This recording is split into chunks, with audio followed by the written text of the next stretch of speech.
So what if I told you that success isn't some destination you just stumble upon? What if it's actually a structure, something you have to build from the ground up? Well, that's exactly what we're digging into today, the architecture of a made-up mind. All right, first things first. You know that idea of a clear, smooth path to success? Throw it out the window. The real journey, the one to anywhere that actually matters, is messy, it's tough, and yeah, as you can see here, it is permanently under construction.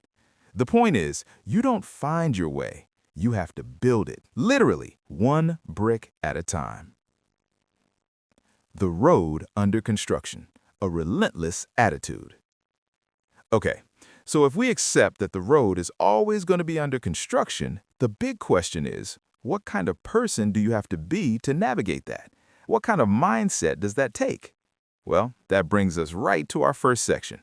It's all about developing a truly relentless attitude. It's about learning to actually thrive on the construction site of your own life. You know, this right here, this is where most dreams just die. And it's not after the 10th failure or the 20th setback. Nope. It's at the very first sign of real resistance. The very first no. You can think of it like the first stress test for your entire project. And sadly, most people fail. So how do you make sure you pass that test? Well, it starts by building up this relentless attitude, right? Training yourself to look at a so-called impossible situation and not even flinch. But you know the real secret, the thing that changes everything, is falling in love with the process, not just the shiny end result. I'm talking about the dust, the noise, the sheer hard work of building.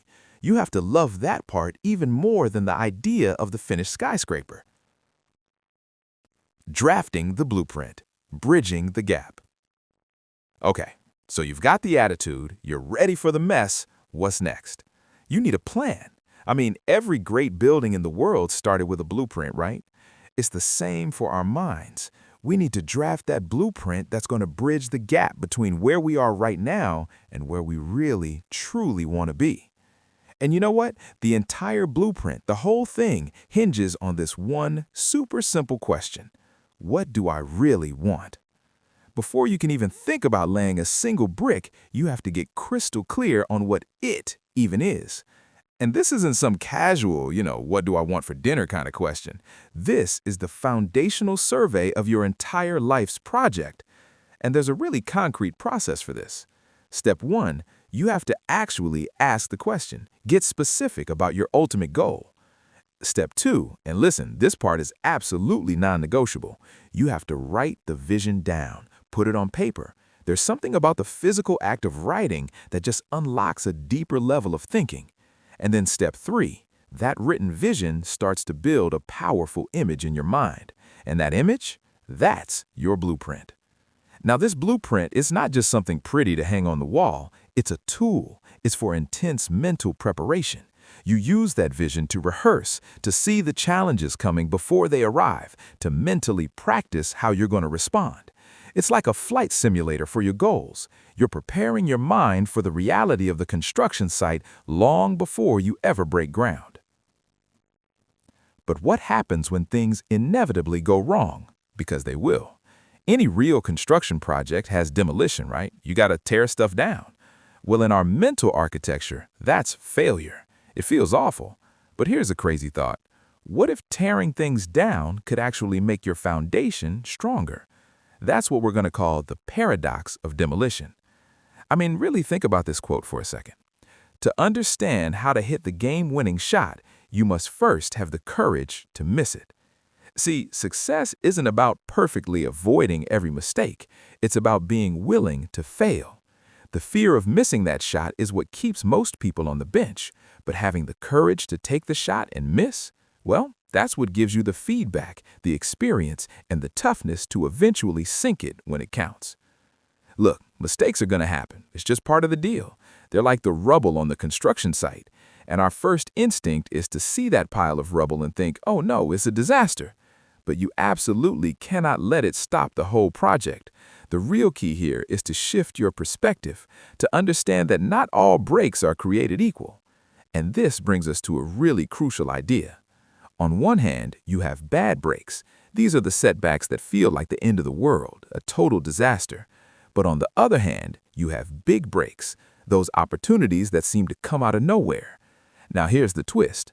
What if that bad break is just the necessary demolition you have to go through right before the big break shows up? It's like it's the final wall you have to break down to get to the treasure. So what's the bottom line here? It's pretty simple, actually. Success isn't about never failing. It's defined by one thing: refusing to surrender. The people who build the most incredible things aren't the ones who had a perfect construction process. They're the ones who kept going when the foundation cracked, when the storm hit, when everything was going wrong. They just didn't stop. Building from the neck up, the source of success.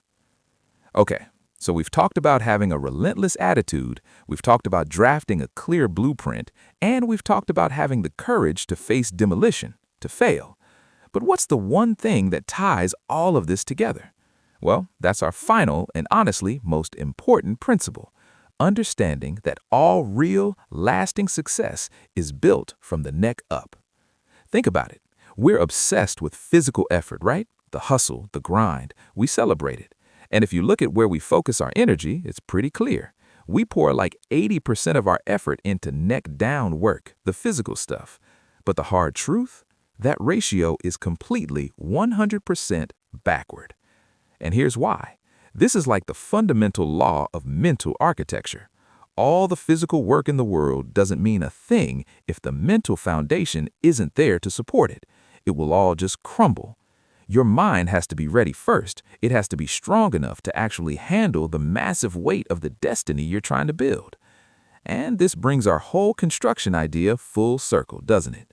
We all look up and we're amazed by the shiny finished skyscraper, the visible result. But the real work, the engineering that decides if that building stands for 100 years or collapses in the first big storm, all of that happens underground, in the dark, where nobody can see it. That's the invisible, crucial work on the foundation. And that foundation is your mind. So, here's what I want you to leave with.